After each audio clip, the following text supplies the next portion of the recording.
Guys, I'm here live today with lender extraordinaire Nate Jomaa, and we're going to talk about whether or not there is a right time to buy or sell. You better get fired up. My man, what's going on? What's happening?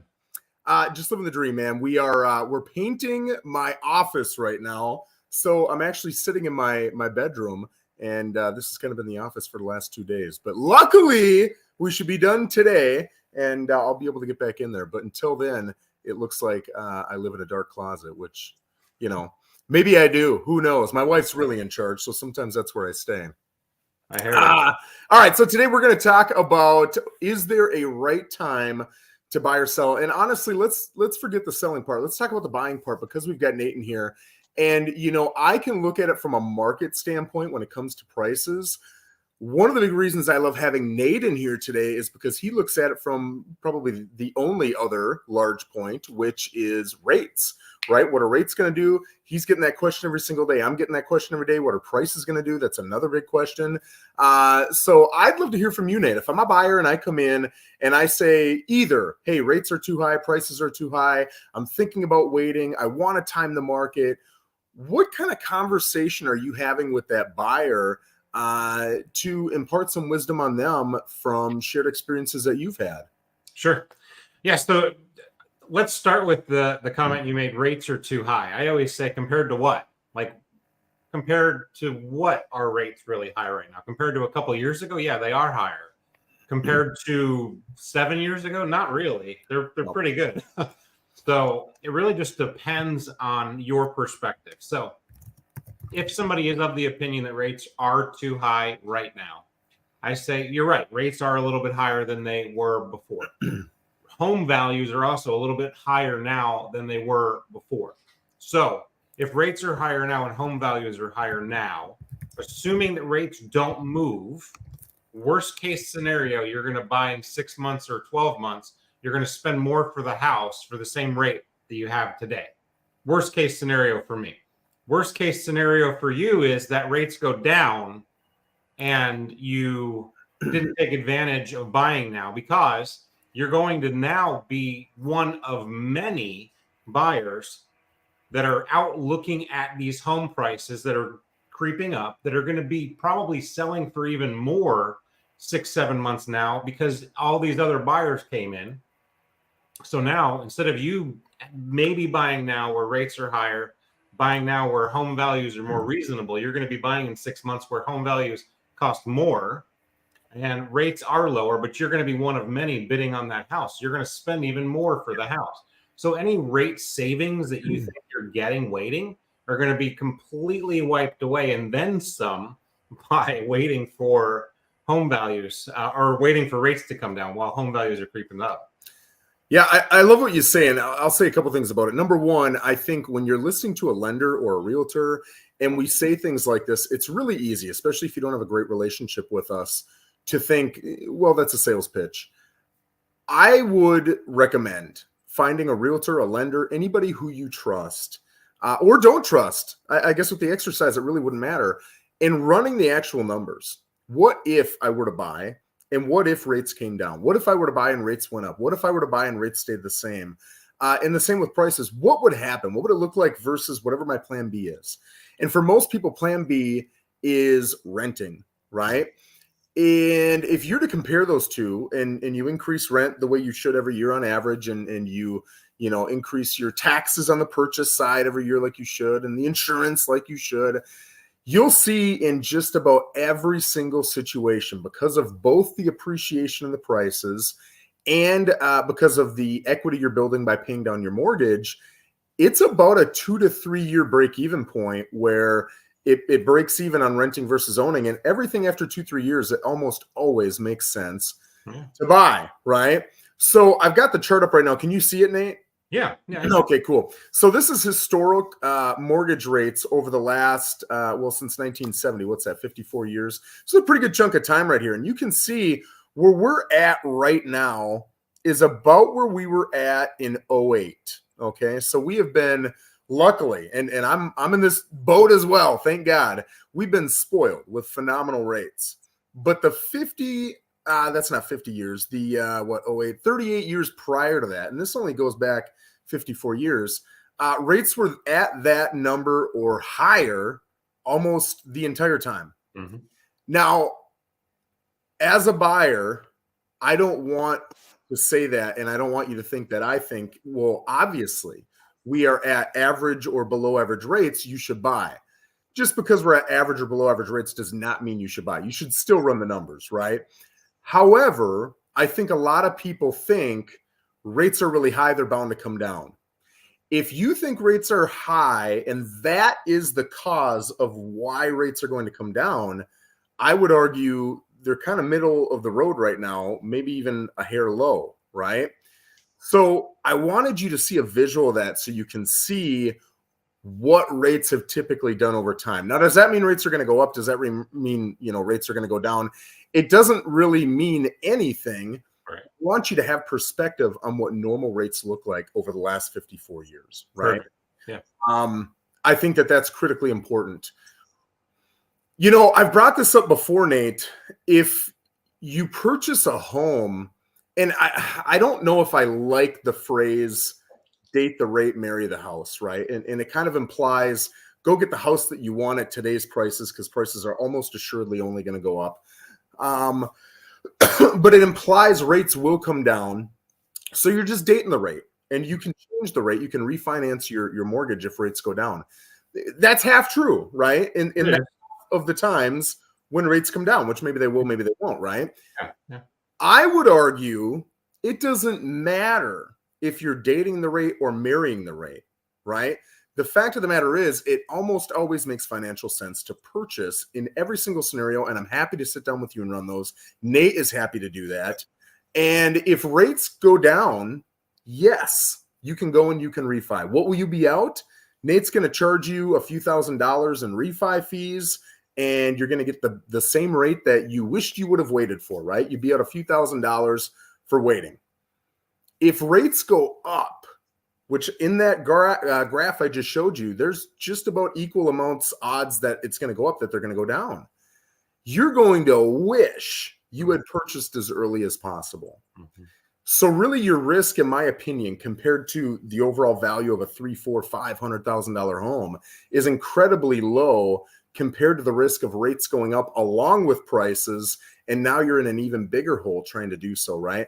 Yeah. If you're thinking I'm pushing hard, I am pushing hard, man. I'm not a very salesy guy, but when it comes to my community, my friends, my family, anybody listening to this, and you rent, yes, I am pushing you to get out of that situation and into a purchased home, unless you're going to rent for 2 to 3 years and then you're going to move to Charlotte, North Carolina. I don't even know if Charlotte's in North Carolina. You're going to move to North Carolina.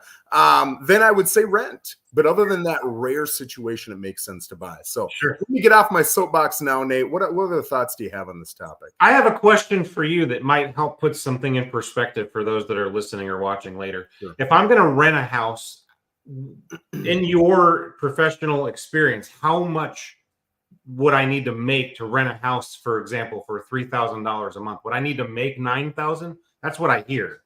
Yeah. So with minor exception, and I'll talk about that in a second, you're going to need 3 times whatever the rent is. That's what every management company out there is asking for, right? So if you're looking in your example, which is a pretty typical example, at a $3,000 a month, they're going to want to see that you are netting $9,000 a month, right? So 9,000 times 12 is what, 108? So you're going to make $108,000 to get that. Are there people out there like Joe Rosen, the guy who owns one rental, who isn't going to hold you to that standard? Sure. But in my estimation, I would say that's probably 10 to 15% of rentals or less.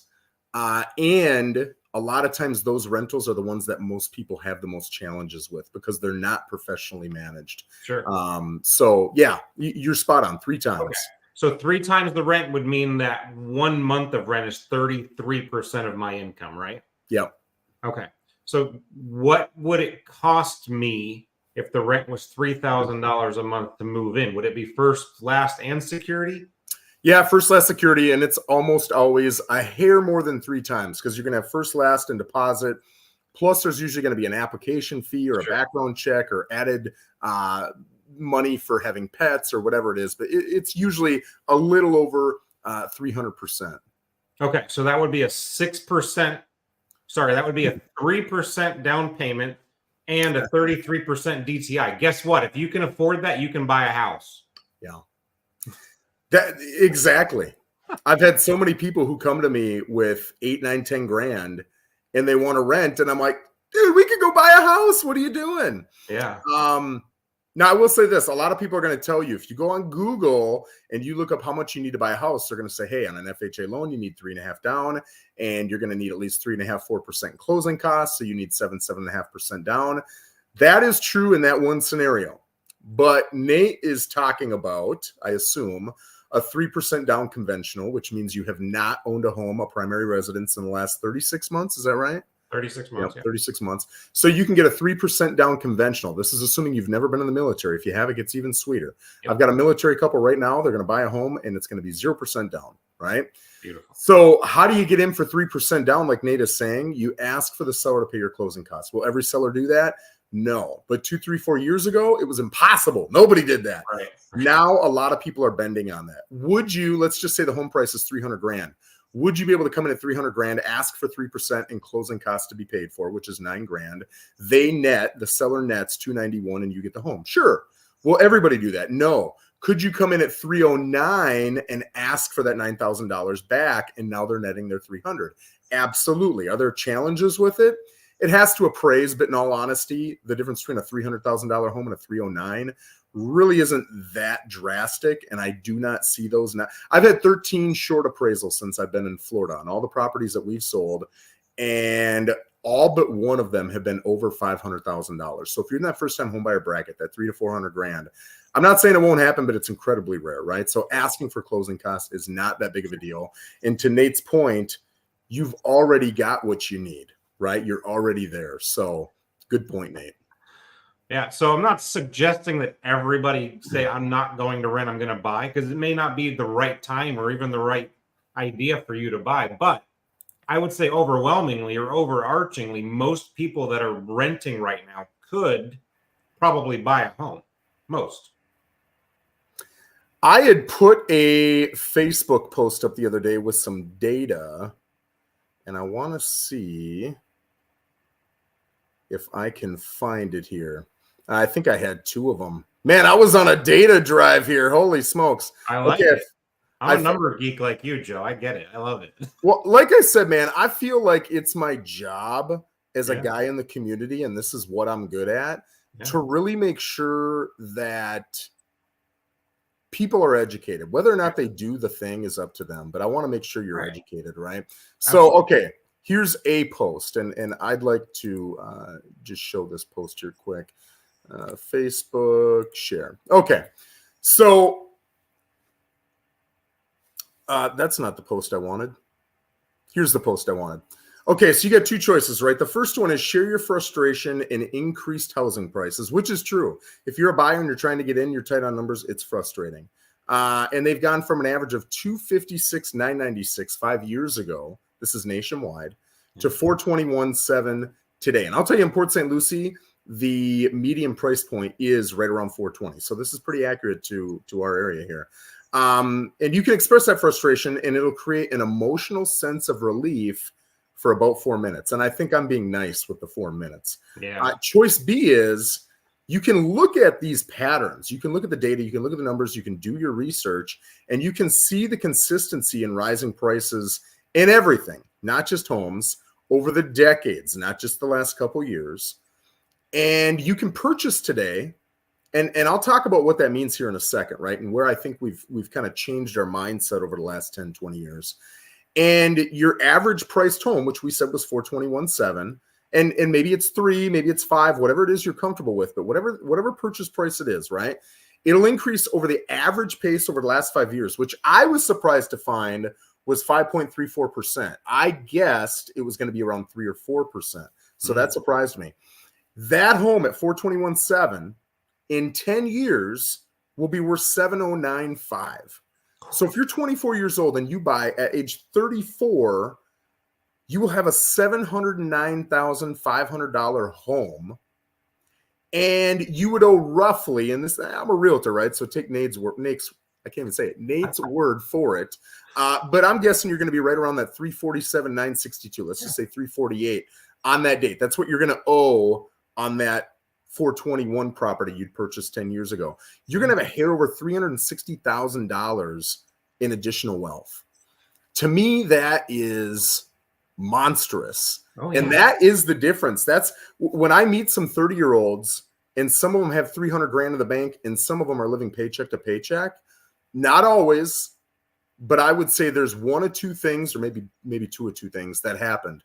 Sometimes there was an inheritance, but the overwhelming majority of the time when somebody's got that kind of money in the bank and they're in their 20s or 30s, it's because they purchased real estate early and then they were able to sell it and now they got this chunk of money. Yeah, you're right. So you're right. Here's another thing I'd like to discuss. Somebody had pointed this out. It wasn't something Joe Rosen came up with. And I thought, I think that's true, but is this old man Rosen on his rocking chair yelling at kids to get off my grass that's saying this?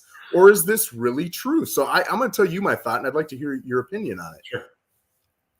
I think today when I talk to a typical, 25 to 30-year-old couple, and they're wanting to purchase their first home, when they come to me, they'll say, Joe, I want new construction, and we're going to need 4 bedrooms, and it's got to have at least 1,800 square feet, and I want it to be in a nice community. Well, those things right there, you're looking at 375 to 400 starting in this area. And we've got a little bit higher taxes, and you might be in an HOA with that, so now you got an HOA payment. When I think back to, I say my generation like I'm that old. I'm 42 years old, but I feel like I'm an old man talking about this. When I think back to when I was, 18 to 25 looking at buying my first home, I wasn't even considering new construction. I was looking at homes, and you're not going to see this in Port St. Lucie because it's such a young city, but I was looking at homes built in the 30s, the 40s, the 50s, and nothing was updated. No. And there was nothing structurally wrong with the home, but it had nasty old orange shag carpet, and it had wallpaper that was peeling at the corners, and the roof was 9 years old. And, if you banged on the house at all, the windows shook because they were 32 years old. And I didn't even think that I deserved more. I thought, I'm a first-time home buyer. I'm a kid. This is the beginning of the wealth process. This is what a first-time home buyer buys. Now, at that time, I remember the average sales price in St. Cloud at that time was about 170, 175. Right? This is when I was in my early 20s and I started real estate. And the homes that I was looking at were kind of in that 100 to 120 range. And that was blowing my mind. And the home I actually bought was $104,000 compared to 170. Now, there are homes on the market right now in the high 2s, low 3s that most people could afford. But when they look at it, they're like, ugh, this is dated. It's small. It's not in the perfect neighborhood. I don't want it. And I start to question, here's where my question is it really, it is tougher. I don't want to take away from rising prices and rising rates, but is it really the American dream of owning a home is fleeting?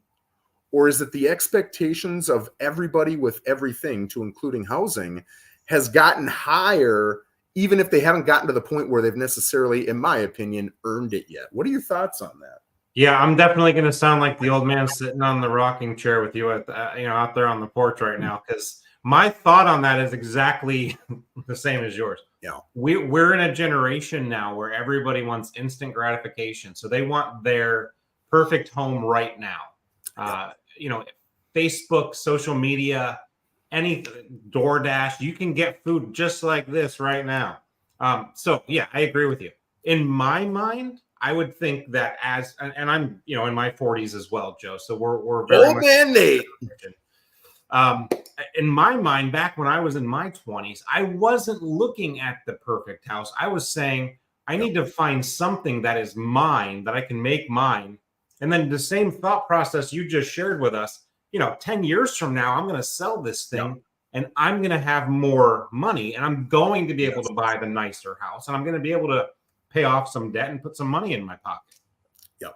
The generation today, I think, is looking for that instant gratification. They're trying to skip the phase where you have to buy the less attractive houses that maybe have outdated things. Yeah. Like, to your point, like, these houses aren't dilapidated and falling apart. They just have older carpet or older kitchens or older bathrooms or what have you.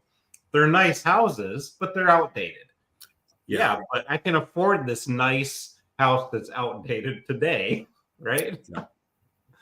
I think I've owned 3 homestead properties in my life, right? Forget the investment properties. And the first one I bought was that one for, I think it was 104, 105, and it was a duplex. And part of the reason I bought it was even I was concerned about, can I afford 104, 105?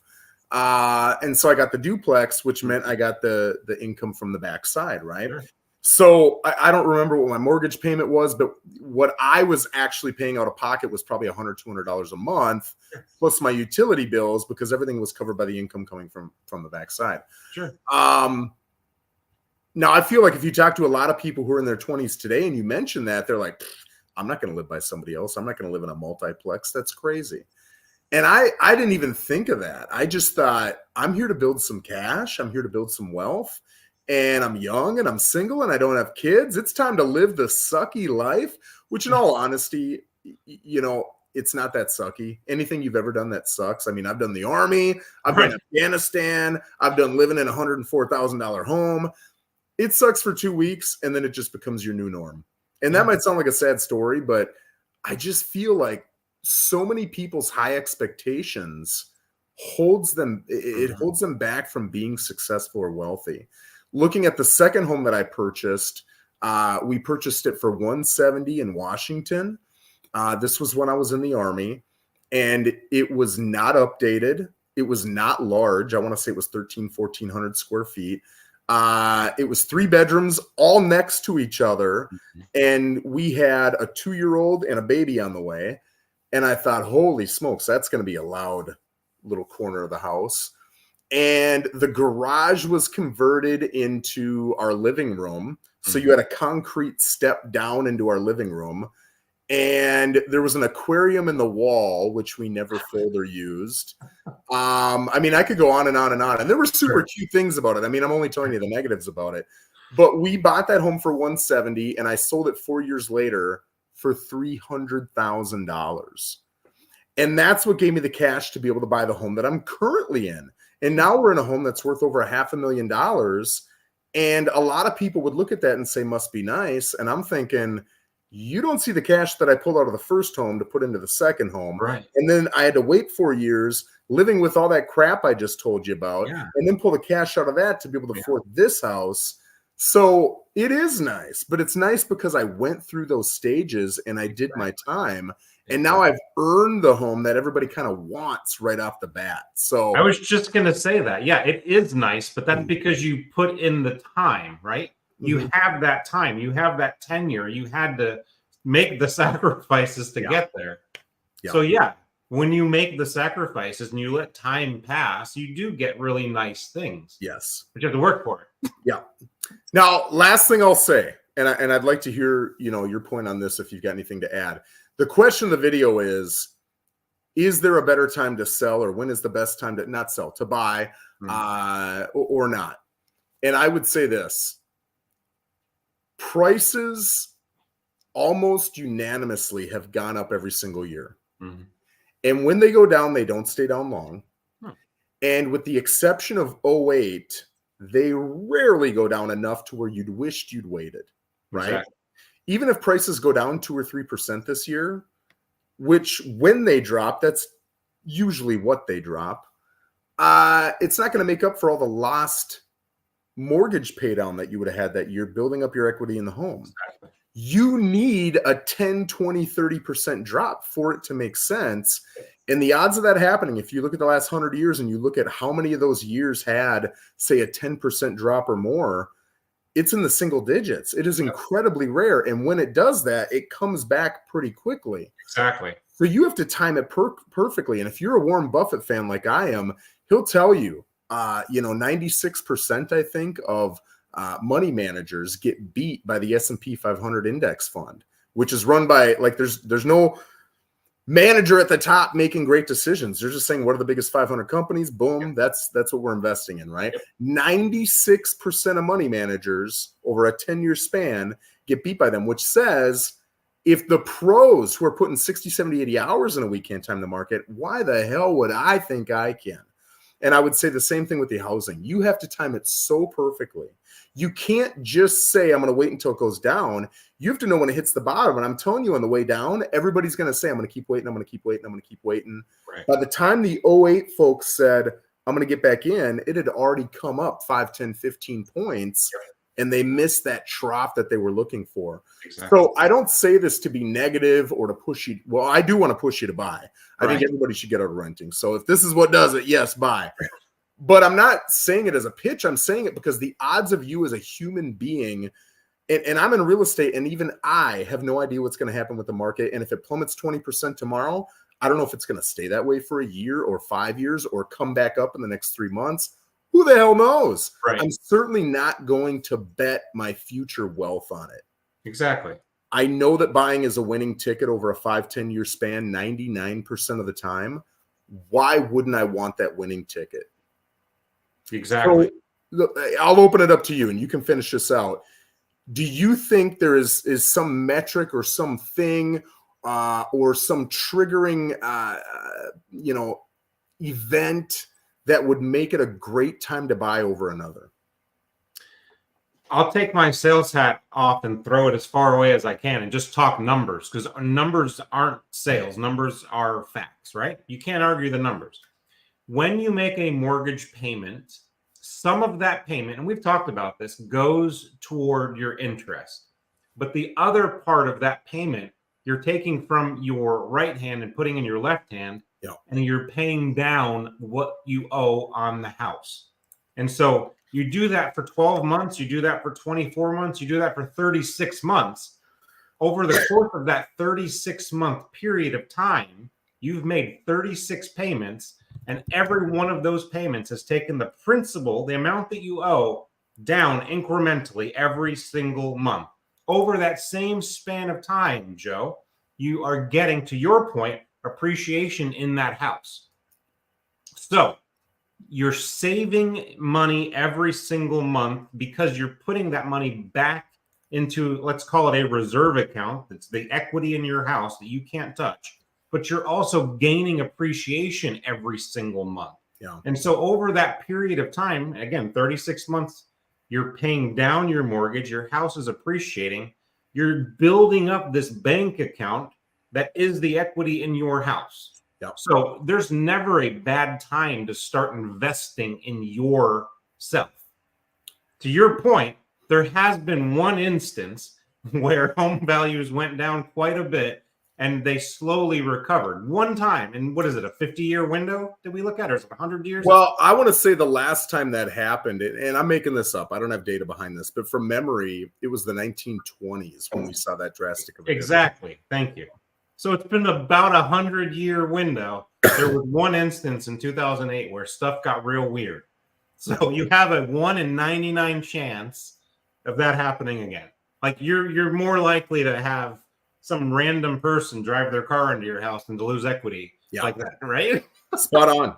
So, spot on, man. I mean, I'm glad you pulled this up because that shows exactly what I'm talking about. Every single month, your principal balance on that goes down further and further and further. Yeah, so what we've got here, you can see in the top left, I just made up a loan amount of $350,000. It's over 30 years. It's at 7.5% interest. These are all pretty normal first-time home buyer calculations. Look at this little chart down here, and we're only looking at 13 years. It goes beyond, but we're only looking at 13 years. Oh, let's see if I can get it back up. Okay, now we're looking at 16. But you can see this middle column right here is how much you're paying down on that $350,000 loan every single year. Mm-hmm. So on year one, you're paying $3,200 down. So that means if prices drop roughly 1%, or we'll say $3,226 exactly on a $350,000 home, you're still breaking even. Yeah. right? Because you lost out on all of that principal pay down. The next year it's 34.76. The next year it's 37.46. And that number goes up, up, up, up, up. And you can see it goes up pretty quick. By year 10, you're paying off $6,300 a year. Yeah. So I personally love getting my mortgage statement every single month. And what I forget what that number is, but it's $600, $700, $800 I'm paying down every single month on my mortgage. And it feels awesome. It feels awesome. So you can see after 10 years on that $350,000 home, you owe $303,000. So you've already made almost $50,000 in equity. And that's assuming the market hasn't gone up at all, which I've never seen a 10-year period where it does that. Right.